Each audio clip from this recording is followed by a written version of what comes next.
کہ constitutional bench بنے گا اور چیف جسٹس کی تقرری کا موجودہ طریقہ کار بھی انٹیکٹ یعنی بحال رہے گا، تو پھر تو اس ترمیم کا کوئی فائدہ نہیں۔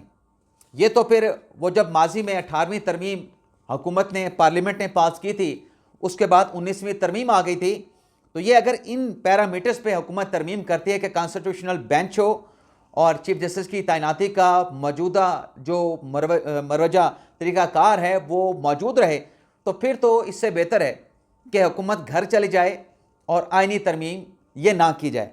لیکن ناظرین، جو میں نے آپ کو بتایا جیسے کہ تھم نیل پہ کہ ہاتھی کے دانت دکھانے کے کچھ اور ہیں اور چبانے کے کچھ اور ہیں، جو ڈیٹیل سامنے آ رہی ہیں وہ ڈیٹیل ناظرین کچھ اور ہیں۔ آپ کو وہ ڈیٹیل بتا دیتے ہیں، زیادہ آپ کو انتظار نہیں کرائیں گے۔ ذرائع سے ناظرین یہ خبر سامنے آئی ہے کہ حکمران اتحاد کی مولانا فضل الرحمان کے ساتھ کانسٹیٹیوشنل امینڈمنٹ پہ جو مشاورت ہے وہ مکمل ہے۔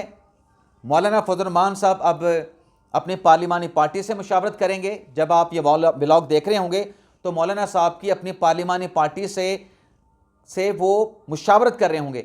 اس کے بعد پھر مولانا صاحب کی تحریک انصاف کے ساتھ بھی میٹنگ ہونی ہے، مذاکرات ہونے ہیں۔ لیکن طے یہ پایا ہے ذرائع سے جو خبر سامنے آئی ہے کہ مولانا فضل الرحمان صاحب جو ہیں اپنے مسودے پہ تحریک انصاف کو اعتماد میں لیں گے، اور جو کانسٹیٹیوشنل بینچ بنے گا وہ 5 یا 9 رکنی آئینی بینچ کے قیام کی تجویز سامنے آئی ہے، اور صوبوں میں آئینی بینچ تشکیل دینے کی کوئی تجویز نہیں، یعنی ہائی کورٹ میں کانسٹیٹیوشنل بینچ دینے کی کوئی تجویز زیر غور نہیں ہے۔ اور اس میں یہ بتایا گیا ہے کہ جو کانسٹیٹیوشنل بینچ کا اختیار ہے، جو اصل خبر ہے جو ذرائع سے رپورٹ کیا گیا ہے کہ کانسٹیٹیوشنل بینچ کی تشکیل کا جو اختیار ہے وہ چیف جسٹس کا نہیں ہوگا۔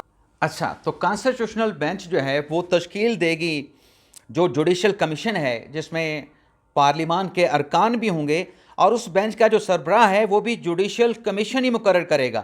اور اس آئینی بینچ میں رد و بدل کا بھی چیف جسٹس کا کوئی سپریم کورٹ کے چیف جسٹس کا اختیار نہ ہوگا۔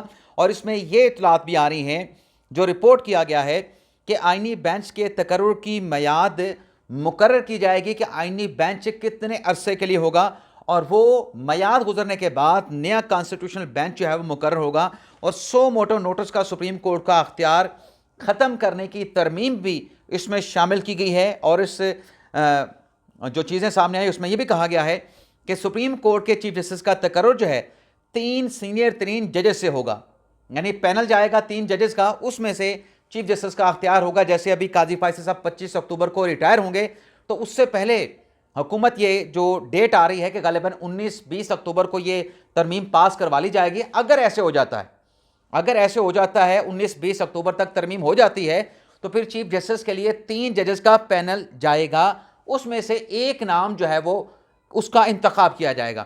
مزید ناظرین اس میں یہ بتایا گیا ہے کہ چیف الیکشن کمیشن، یعنی جو چیف الیکشن کمشنر ہیں، اس کی تقرری کا طریقہ کار بھی کانسٹیٹیوشنل امینڈمنٹ میں تبدیل کرنے کی سفارش کی گئی ہے، اور وہ یہ ہوگا کہ اگر وزیر اعظم اور اپوزیشن لیڈر میں اتفاق نہیں ہوتا تو اس صورت میں چیف الیکشن کمیشن کا جو تقرر ہے وہ پارلیمانی کمیٹی کرے گی۔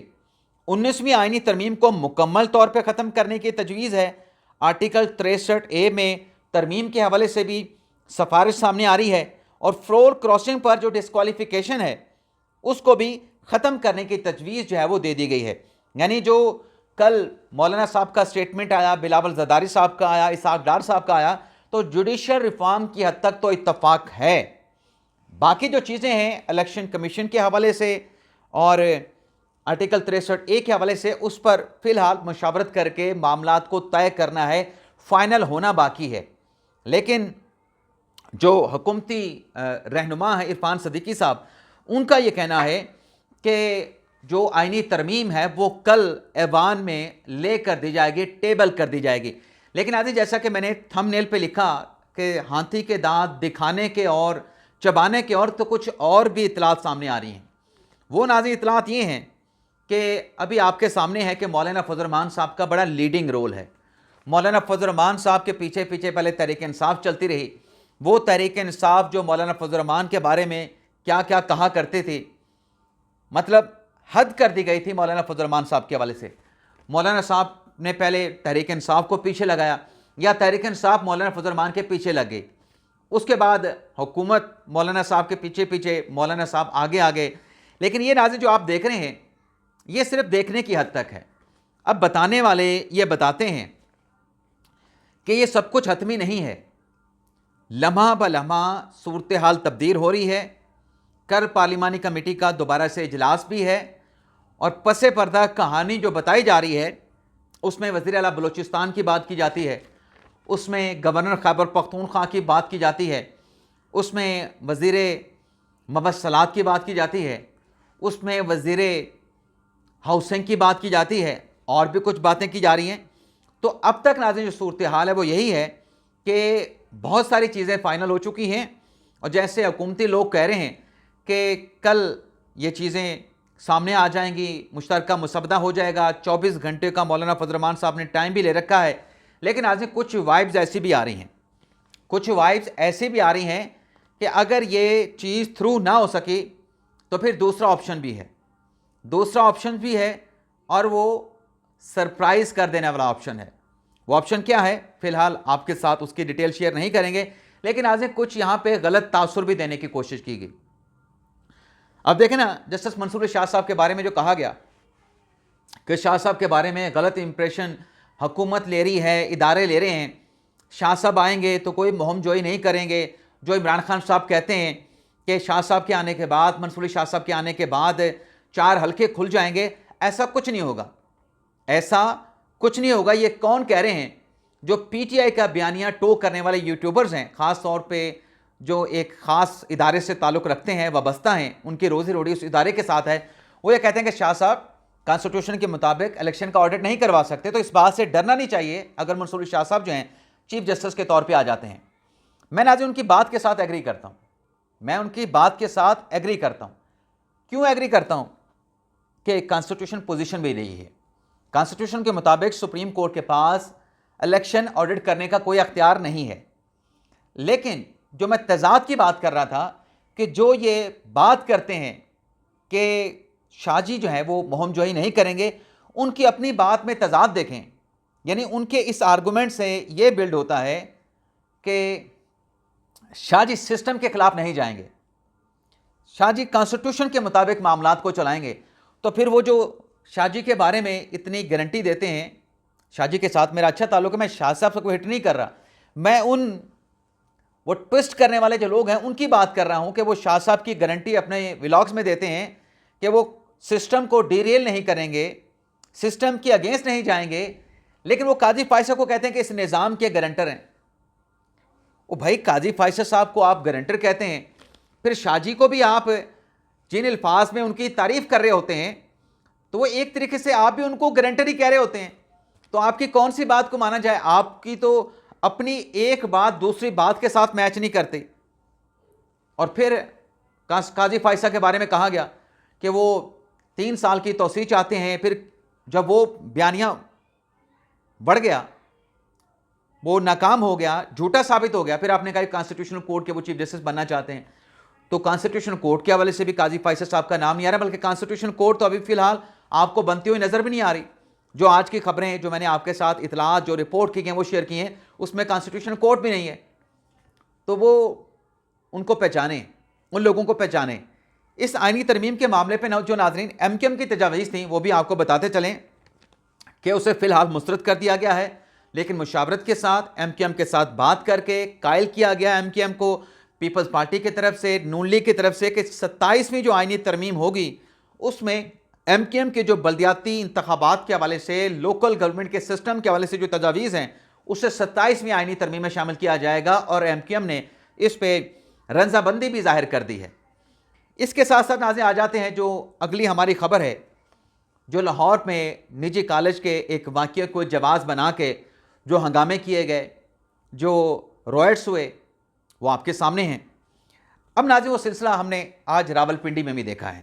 یعنی راولپنڈی میں بھی طلباء نکلے ہیں ایک نجی کالج کے، وہاں پہ جا کے توڑ پھوڑ کی ہے، کالج کی عمارت کو نقصان پہنچایا ہے، 7 قریبی عمارتوں کو نقصان پہنچایا ہے، پتھراؤ کیا گیا ہے، اور کچھ ایسے مناظر اسلام آباد میں بھی دیکھنے کو ملے ہیں. ابھی جو ناظرین سب کچھ چل رہا ہے، ویسے تو آپ دیکھیں کہ یہاں پر تو آپ کو جو متاثرہ فریق ہے وہ ابھی تک سامنے نہیں آیا.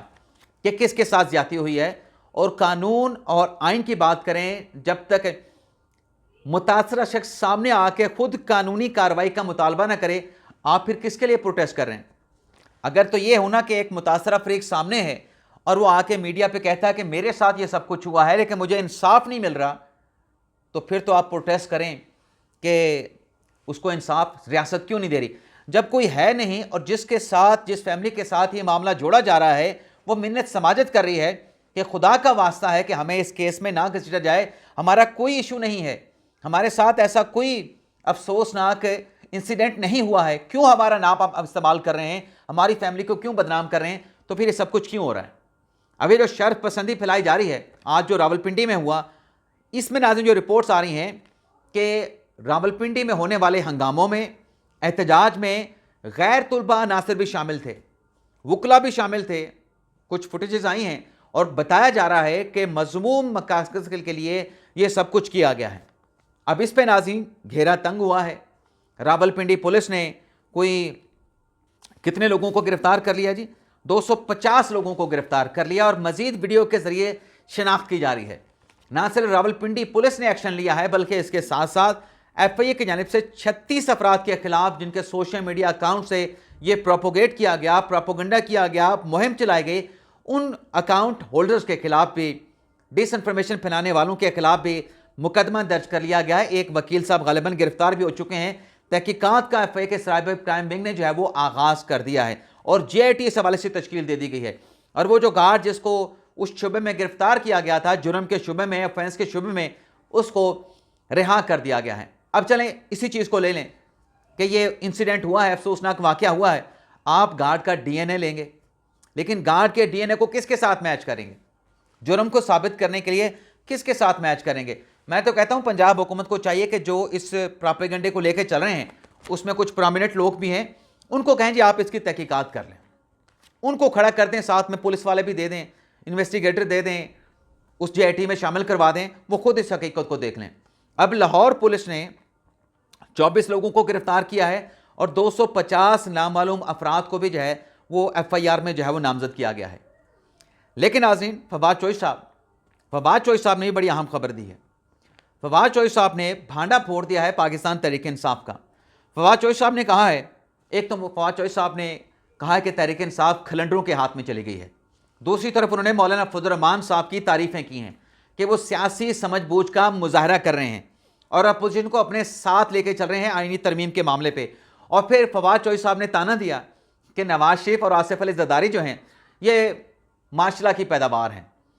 اچھا یہ سٹیٹمنٹ تو چلیں دے دیا، اب فواد بھائی جو ہیں وہ تو مشرف دور میں خود سامنے آئے، مشرف کی کابینہ کے ساتھ تھے، مشرف کے سسٹم کے ساتھ تھے، مشرف کے رجیم کے ساتھ تھے، تو اس کو کیا کہا جائے؟ ہمارے بھائی ہیں، فواد بھائی کو پھر کیا کہا جائے؟ اور پھر آگے چل کے جو ایک اور بات انہوں نے کی پاکستان تحریک انصاف کے حوالے سے کہ ایک طرف تو فلسطین کے حوالے سے جو آل پارٹیز کانفرنس ہوتی ہے، تحریک انصاف اس کا بائیکاٹ کرتی ہے، اور پھر آئینی ترمیم کے معاملے پر تحریک انصاف پارلیمانی کمیٹی میں جا کے شرکت کرتی ہے۔ تو یہ بھانڈا پھوڑا ہے تحریک انصاف نے، اپنے فواد چوہی صاحب نے تحریک انصاف کا بھانڈا پھوڑا ہے کہ ان کے کال و فول میں تضاد ہے، ان کو پتہ نہیں کہ کس کمیٹی کا بائیکاٹ کرنا ہے، کس کمیٹی میں جانا ہے، ہم نے کس کمیٹی کے اجلاس میں ہم نے شرکت کرنی ہے۔ اور پھر اپنے فواد چوہی صاحب نے تحریک انصاف کی موجودہ قیادت کو بھی، جو کہ اپنا روپوش ہے، مفرور ہے کہ یہ جو لوگ چھپے ہوئے ہیں، کوئی افغانستان میں ہے، کوئی لندن میں ہے، کوئی امریکہ میں بیٹھا ہے، وہ ارکان اپنے کارکنان کو کہتے ہیں نکلیں احتجاج کریں، خود باہر بیٹھے ہیں اور لوگوں کو اکسا رہے ہیں کہ آپ احتجاج کریں۔ تو یہ فواد چوہی صاحب نے بڑا اہم سٹیٹمنٹ دیا۔ اس کے علاوہ ناظرین علی امین گنڈا پور صاحب نے عمران خان صاحب کی رہائی کے لیے کل جمعے کے بعد بھرپور احتجاج کا اعلان کر دیا ہے، لیکن اس میں ڈی چوک پہ احتجاج کی بات نہیں کی گئی، بلکہ علی امین گنڈا پور صاحب نے یہ کال دی ہے کہ پی ٹی آئی کے جو لوگ ہیں اپنے اپنے شہروں میں پرامن احتجاج کریں عمران خان کی رہائی کے لیے اور پی ٹی آئی کے کارکنان کی رہائی کے لیے۔ اجازت چاہتے ہیں ناظرین، اللہ حافظ۔